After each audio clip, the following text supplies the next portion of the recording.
बिस्मिल्लाहिर्रहमानिर्रहीम। अस्सलाम वालेकुम डियर स्टूडेंट्स। आज हमने class 10th chemistry chapter number 13 start करना है, जिसका टाइटल है बायो केमिस्ट्री।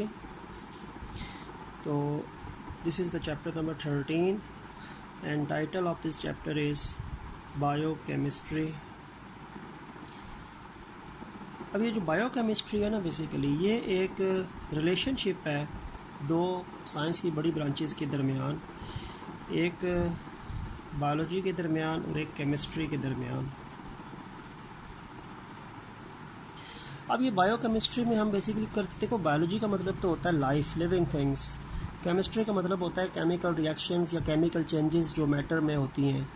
तो अब बायो केमिस्ट्री में बायोलॉजी और केमिस्ट्री दोनों के मुश्तरका पैरामीटर की बात करनी है। तो बेसिकली बायो केमिस्ट्री हम ये कह सकते हैं कि it is basically the study of chemical compounds plus chemical reactions taking place in living things। यानी ये एक स्टडी है, बायोकेमिस्ट्री एक स्टडी है उन केमिकल कंपाउंड्स के मुतालिक और उन केमिकल रिएक्शंस के मुतालिक जो लिविंग बॉडीज़ में चलते रहते हैं। तो लिविंग थिंग्स बायोलॉजी हो गया और केमिकल रिएक्शन या केमिकल कंपाउंड्स केमिस्ट्री होगा। तो लिविंग बॉडीज़ में पाए जाने वाले केमिकल कंपाउंड्स, मॉलिक्यूल्स और उनसे चलने वाले जो केमिकल रिएक्शंस होते हैं, उनकी स्टडी जो होती है वो बायो केमिस्ट्री कहलाती है। ठीक हो गया। तो अब इस चैप्टर में हमने कौन कौन से केमिकल कंपाउंड्स या बायोलॉजिकल कंपाउंड्स की डिस्कशन करनी है। तो पहली बात तो मैं आपको ये बताता हूँ ना कि ऐसे कंपाउंड्स या ऐसे मॉलिक्यूल्स जो लिविंग बॉडी में पाए जाते हैं उनको हम कहते हैं बायोमॉलिक्यूल्स। बायोमॉलिक्यूल्स, बायो में लाइफ और मॉलिक्यूल्स वही जो एटम्स के ग्रुप्स को हम बोलते हैं। तो बायोमॉलिक्यूल्स ये वो मॉलिक्यूल्स होते हैं, यानी हम ये कह सकते हैं they are the molecules which are present in living things।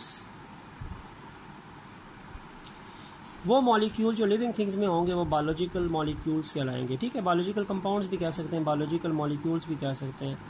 ठीक हो गया। और वो बायोलॉजिकल मॉलिक्यूल्स कौन से हैं जो बायोकेमिस्ट्री में स्टडी में आते हैं? देखें, उसमें बेतहाशा कंपाउंड्स हैं, जैसे कि कार्बोहाइड्रेट्स, ये बायोलॉजिकल मॉलिक्यूल्स हैं, इनकी बात करेंगे हम इस चैप्टर में।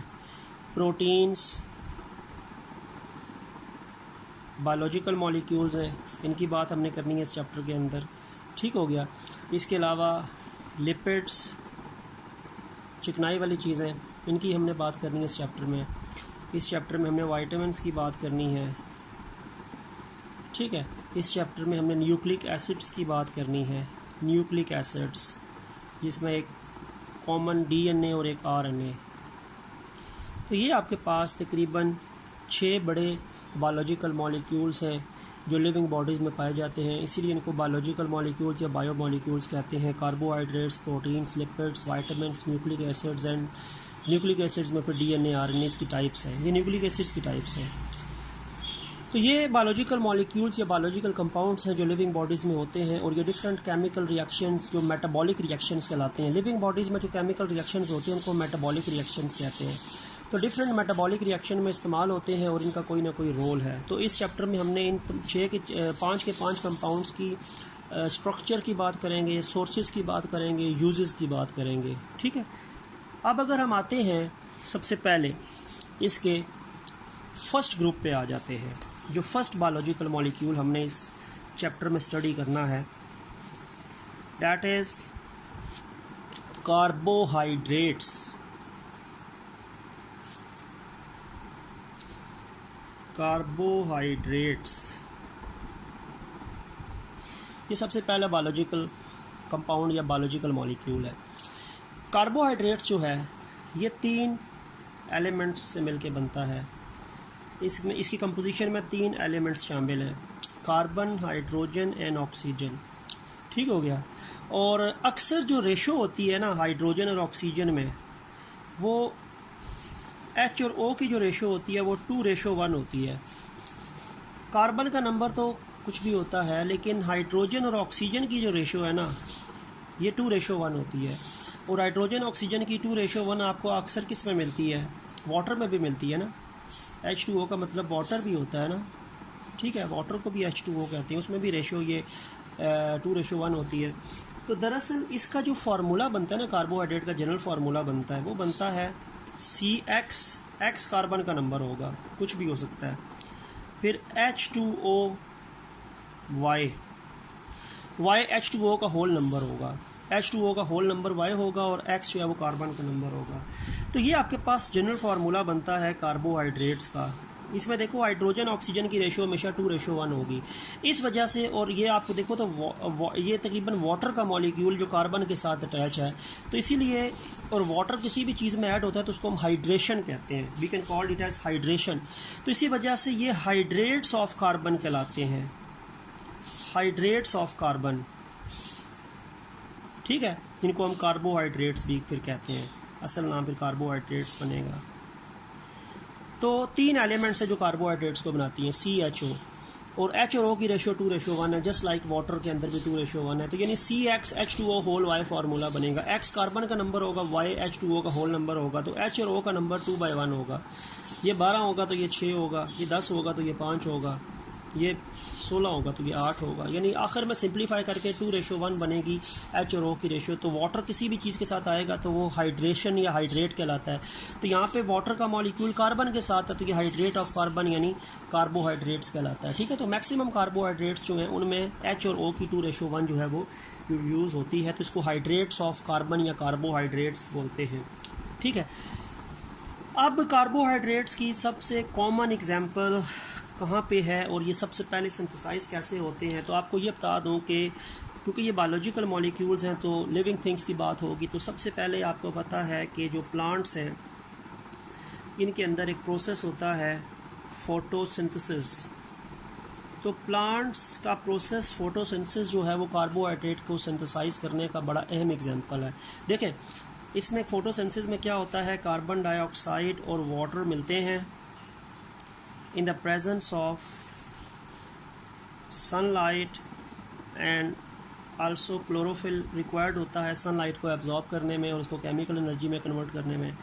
इससे बनता है C6H12O6 प्लस ऑक्सीजन रिलीज होती है, और बैलेंस करें तो इधर भी 6 आएगा, इधर भी 6 आएगा, इधर भी 6 आएगा। ये आपके पास फोटोसिंथेसिस का एक जनरल रिएक्शन है। इस रिएक्शन में कार्बन डाइऑक्साइड और वाटर सनलाइट और क्लोरोफिल की मौजूदगी में मिलकर ही आपके पास कंपाउंड बना रहे हैं। ये इसका नाम होगा ग्लूकोज। और ग्लूकोज बेसिकली क्या है बेटा, कार्बोहाइड्रेट है। ग्लूकोज एक कार्बोहाइड्रेट है, सबसे मोनोसेक्राइड्स कैटेगरी में आता है, सिंपल कार्बोहाइड्रेट्स में आता है ये।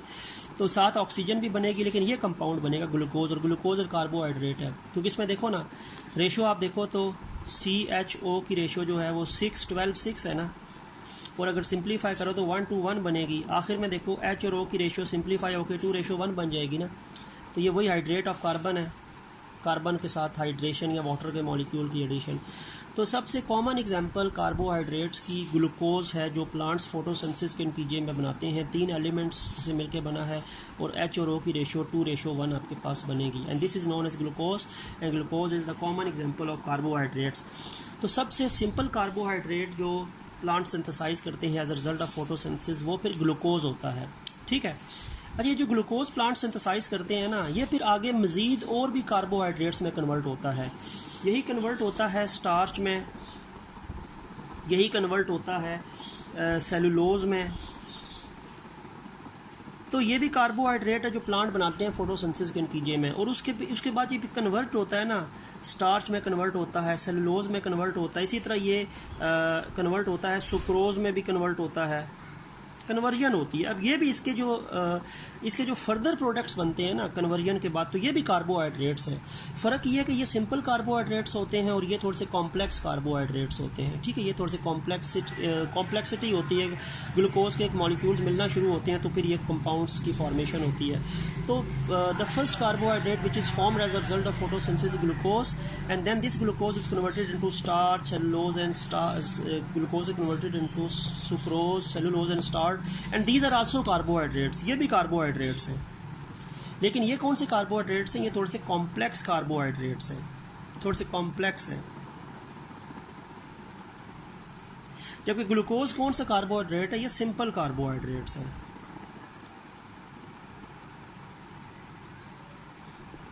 यानी ये अभी हम पढ़ेंगे मोनोसेक्राइड कैटेगरी में आते हैं, और ये कुछ ओलिगोसेक्राइड्स में आते हैं, और ये पॉलीसेक्राइड्स में आते हैं। ठीक है, तो प्लांट्स बनाता ही फोटोसिंथेसिस के नतीजे में कार्बोहाइड्रेट है सिंपल बनाएगा, और वो फिर आगे कॉम्प्लेक्स कार्बोहाइड्रेट्स में उसकी कन्वर्जन जो है वो होती है। ठीक है, अच्छा, अब आपको बता दूं कि कार्बोहाइड्रेट की जनरल आप कह सकते हैं कि ये किस ऑर्गेनिक कंपाउंड्स हैं, किस ग्रुप से बिलोंग करते हैं, और इसमें कैसे सिचुएशन आगे बनेगी। तो जो कार्बोहाइड्रेट्स हैं, अगर हम फर्दर डिटेल पे आते हैं, तो बेसिकली ये कहलाते हैं पॉलीहाइड्रोक्सी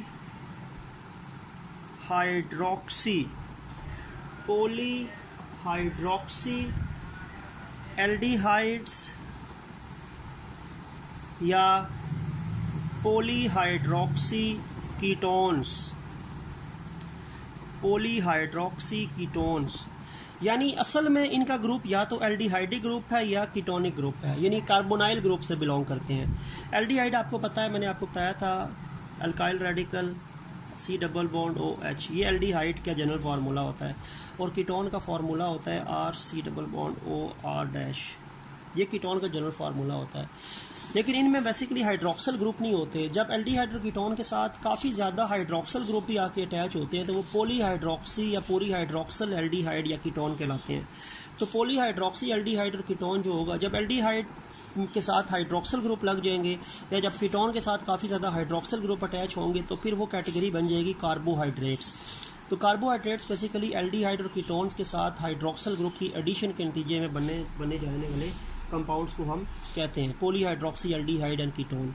ठीक है, अब देखें, अब हम अगर आते हैं थोड़ा सा क्लासिफिकेशन ऑफ कार्बोहाइड्रेट्स पे हैं। कार्बोहाइड्रेट्स की जो क्लासिफिकेशन है,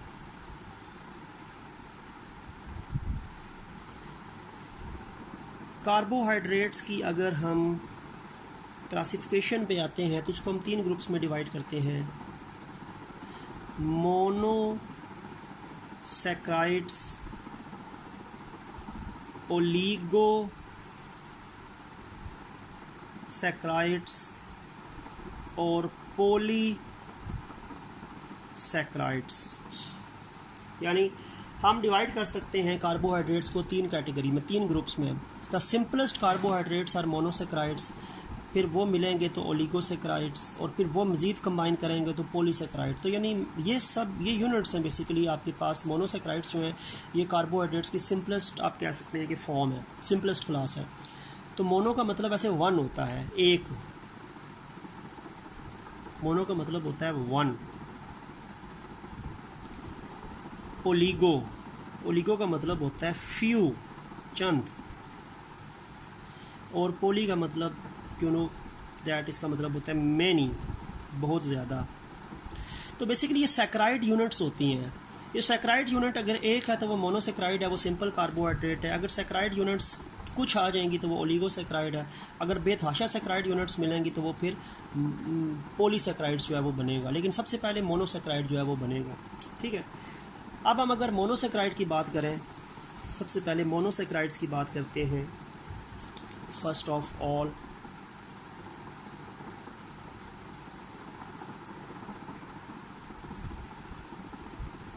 तो these are the simplest carbohydrates। ये सबसे सिंपलेस्ट कार्बोहाइड्रेट्स हैं, इनको मज़ीद सिंप्लीफाई नहीं किया जा सकता। ठीक है, जब ये सिंपलेस्ट है तो they can not be hydrolysed,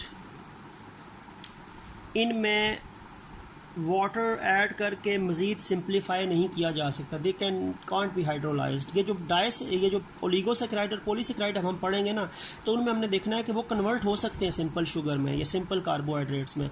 लेकिन ये ऑलरेडी सिंपलेस्ट है तो इनको हाइड्रोलाइज नहीं किया जा सकता, इनको मज़ीद सिंप्लीफाई नहीं किया जा सकता। ये भी थोड़ा सा मैं करैक्टर बता रहा हूँ आपको मोनोसैक्राइड के। They are sweet in taste, इनका जायका जो होता है वो मीठा होता है। They are soluble in water, पानी में क्या होते हैं ये, सॉल्युबल होते हैं, ठीक हो गया। और they are mostly white crystalline solids, ये वाइट क्रिस्टलाइन सॉलिड फॉर्म में होते हैं और वाइट और क्रिस्टलाइन फॉर्म में होते हैं, ठीक, क्रिस्टलाइन सॉलिड्स में आते हैं, एमॉर्फस में नहीं आते। और फिर ये हो सकता है कि they are reducing in nature,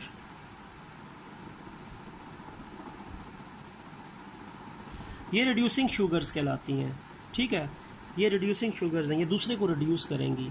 जैसे रिड्यूसिंग एजेंट्स होता है ना, वही काम है कि they are reducing sugars, they reduces others. जब रिएक्शन होता है तो ये दूसरे को रिड्यूस करेंगी और ख़ुद ये हाइड्रोलाइज होंगी। तो ये आपके पास कुछ करेक्टरिस्टिक्स हैं, दीज आर द करेक्टरिस्टिक्स या फिज़िकल प्रॉपर्टीज़ ऑफ मोनोसेक्राइड्स, ये उसकी मोनोसेक्राइड की फ़िज़िकल करेक्टरिस्टिक्स हैं, ठीक है। अब अगर हम आते हैं इस पे कि ये जो आपके पास मोनोसेक्राइड्स हैं, इनका जनरल फार्मूला क्या होता है। मोनोसेक्राइड्स का जनरल फार्मूला होता है बेटा CH2O whole N, CH2O whole N, ये जनरल फार्मूला है। और इसमें जो N है ना, N ये 3, 4, 5, 6 तक जनरली होता है। N कार्बन का नंबर है, ये 3, 4, 5, 6 से होगा। अब अगर मैं करता हूँ कि 3 से शुरू कर रहा हूँ ना, तो अगर लेट्स सपोज मैं लिखता हूँ CH2O होल थ्राइस कर दूँ, पहला सबसे सिंपल मेंबर 3 वाला बनेगा ना, तो ये C3H6O3 बन जाएगा, यही बनेगा ना, 3 मल्टीप्लाई हो जाएगा तो ये बनेगा। तो ये इसका सबसे सिंपलेस्ट मेंबर है मोनोसेक्राइड का।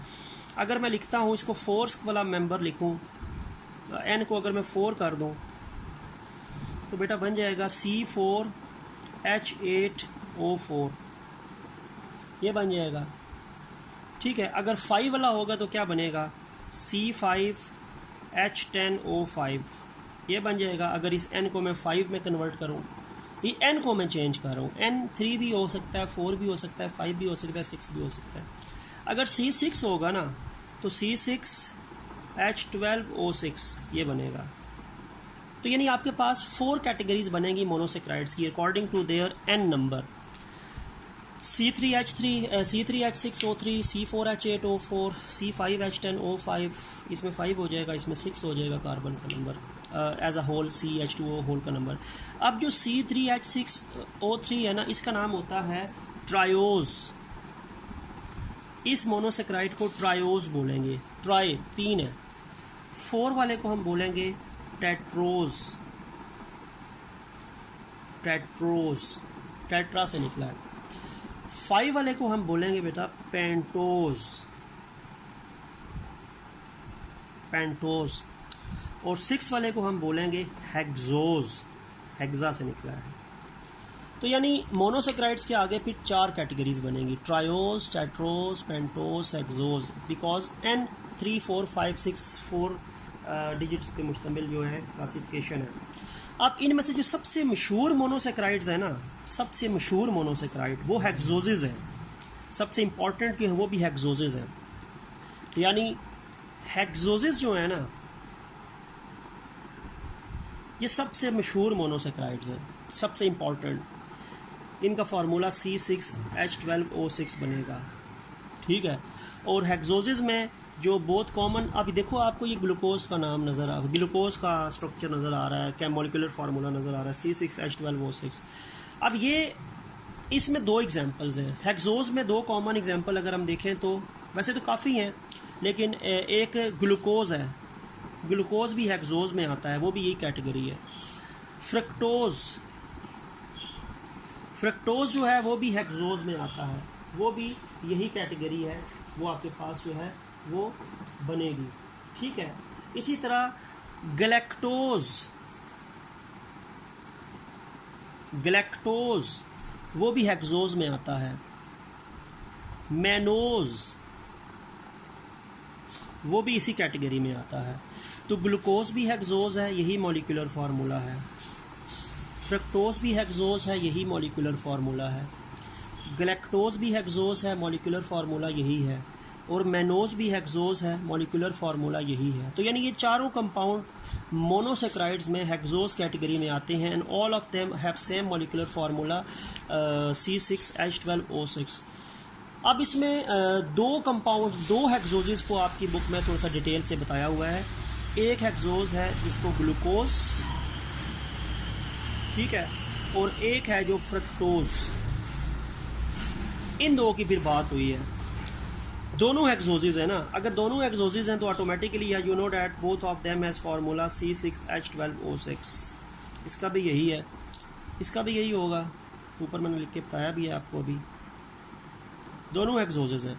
फ़र्क क्या है, जो ग्लूकोज है ना वो एल्डिहाइडिक ग्रुप उसमें होता है, ये पॉलीहाइड्रोक्सी एल्डिहाइड में आता है और ये पॉलीहाइड्रोक्सी कीटोन में आता है। इसमें कीटोन ग्रुप है, इसमें एल्डिहाइड ग्रुप है। हाइड्रोक्सल ग्रुप है वही पॉलीहाइड्रोक्सी, लेकिन इसमें पॉली का मतलब मैनी है। तो अब इसमें मैनी कितने होते हैं, 5 होते हैं, 5 हाइड्रोक्सल आइन होते हैं।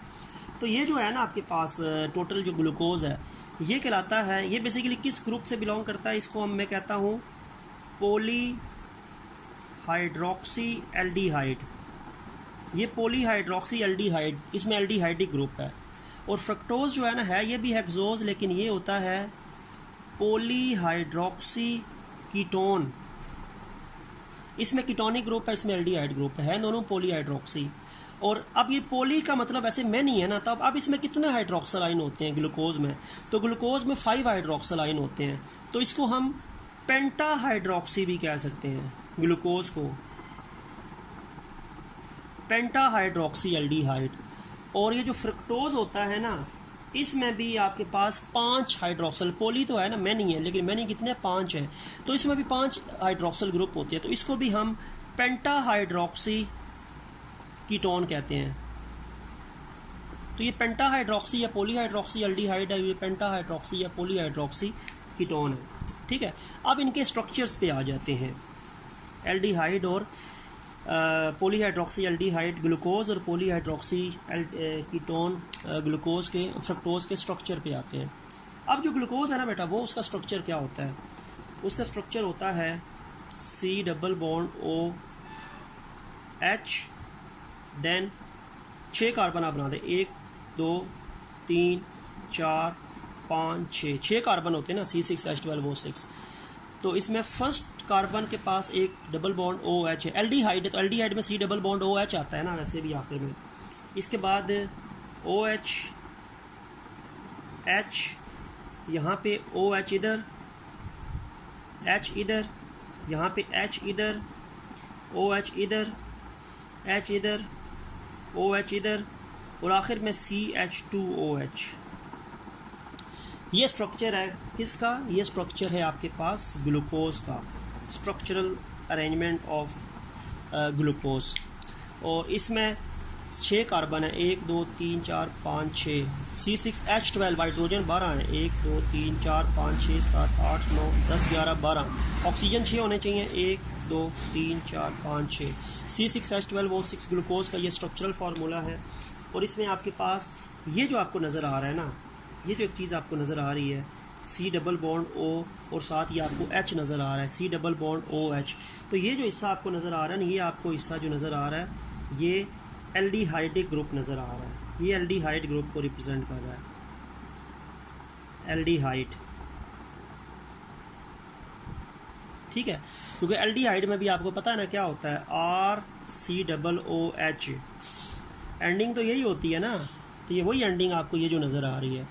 और ये R अल्काइल रेडिकल्स पर आते हैं, और अल्काइल रेडिकल्स में CH3 होता है ना, तो बात वही थी कि उसमें OH ने रिप्लेस किया हुआ है, ठीक है, CH3 या फिर CH2 जो होते हैं दरमियान में, तो उसमें वो हाइड्रोजन एक हाइड्रोजन निकल के उसको हाइड्रोक्सल ने रिप्लेस किया है, तो वो पॉलीहाइड्रोक्सी या पेंटा हाइड्रोक्सी एल्डिहाइड बन जाएगा। ये पेंटा हाइड्रोक्सी एल्डिहाइड या पॉलीहाइड्रोक्सी एल्डिहाइड है, क्योंकि इसमें आखिर में C डबल बॉन्ड OH है, और जो पीछे कार्बन्स थे उनमें H के बजाय OH आ गए हैं, ठीक है, तो वो पेंटा या पॉलीहाइड्रोक्सी एल्डिहाइड कहलाएगा। तो इसका ये हिस्सा जो है ना ये एल्डिहाइड ग्रुप कहलाता है।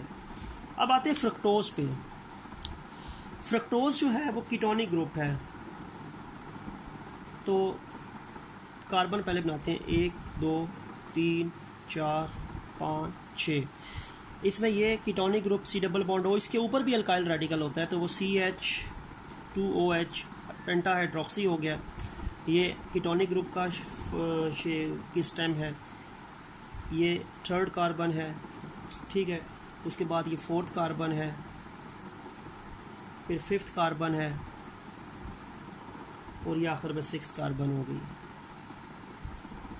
यानी ये इसमें क्योंकि अल्काइल रेडिकल शुरू में भी होता है, आखिर में भी होता है, तो ये वो इसके बाद भी H नहीं होता, इसके बाद ये अल्काइल रेडिकल है जिसको OH ने, इसके एक आधा हाइड्रोजन को OH ने रिप्लेस किया हुआ है। तो इसमें ये जो हिस्सा आपको नज़र आ रहा है ना, ये एरिया जो है ये कीटोनिक ग्रुप है, इसको आप ये कह सकते हैं। ये वाला हिस्सा जो है ना, C डबल बॉन्ड O के बाद अगर H होता है तो वो एल्डिहाइड है। C डबल बॉन्ड O के बाद अल्काइल रेडिकल जिसको हाइड्रोक्सी ने रिप्लेस किया हुआ है, तो ये इसके बाद देखो एक अल्काइल रेडिकल ग्रुप है, ठीक है, जो हाइड्रोक्सी के रिप्लेसमेंट के साथ इस टाइम CH2OH नज़र आ रहा है। तो ये जो हिस्सा है ना, ये बेसिकली क्या है, ये कीटोन ग्रुप है, ये कीटोन ग्रुप है। C double bond OH aldehydic group होता है, C डबल बॉन्ड OH के बाद दोबारा अल्काइल रेडिकल होता है, क्योंकि इसमें एक अल्काइल रेडिकल ये है, इसका पहला अल्काइल रेडिकल ये था जो पहला मेंबर था, बाकी तो ये दरमियान में है ना, और आखिर में C डबल बॉन्ड OH है। इसका फर्स्ट R जो था वो ये था, लेकिन वो बात है कि बाद में पहले मिथाइल होगा तो फिर वो इथाइल प्रोपाइल कुछ भी हो सकता है। तो एक अल्काइल रेडिकल ये है और एक आखिर में भी अल्काइल रेडिकल है, क्योंकि इनका जनरल फार्मूला होता है R C double bond O R dash. इसमें C डबल बॉन्ड O के बाद भी एक R होता है अल्काइल रेडिकल जो ऊपर शो हो रहा है, और इसमें C डबल बॉन्ड O के बाद H होता है जो ये आपको शो हो रहा है। तो ये आपके पास क्या है, दिस इज़ कीटोन, ये कीटोन है, ठीक है। CH2OH, then C double bond O OH CH HCOH HCOH CH2OH, और ये C double bond OH HCOH OH CH HCOH HCOH CH2OH। दोनों का मॉलिक्यूलर फार्मूला सेम है, C6H12O6, ठीक है, लेकिन मॉलिक्यूलर फार्मूला डिफरेंट है क्योंकि आइसोमर्स हैं एक दूसरे के, ये हेक्सोजेस, और ये ग्लूकोज है, ये ग्लूकोज है, ये कीटोन है, कीटोन नहीं है बल्कि फ्रक्टोज है। कीटोन तो ग्रुप है ना, कंपाउंड का नाम फ्रक्टोज है,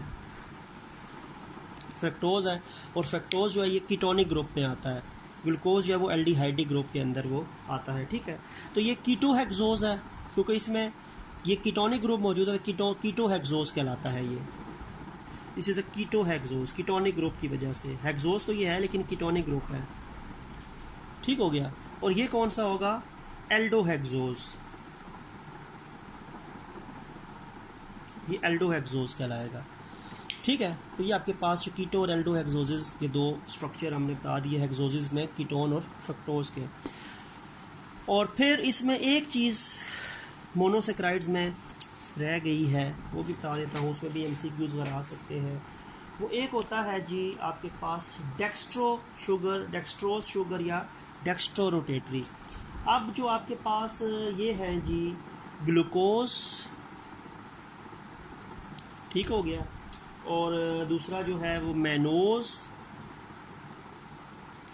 और गैलेक्टोज, ये तीनों मोनोसेक्राइड्स हैं ना, हेक्सोजेस भी हैं मोनोसेक्राइड्स भी हैं, ये कहलाती हैं डेक्स्ट्रोज शुगर्स, ये डेक्स्ट्रोज शुगर्स कहलाती हैं, ठीक है, या डेक्स्ट्रो रोटेटरी कहलाती हैं, because they can rotate the plane polarized light to the right।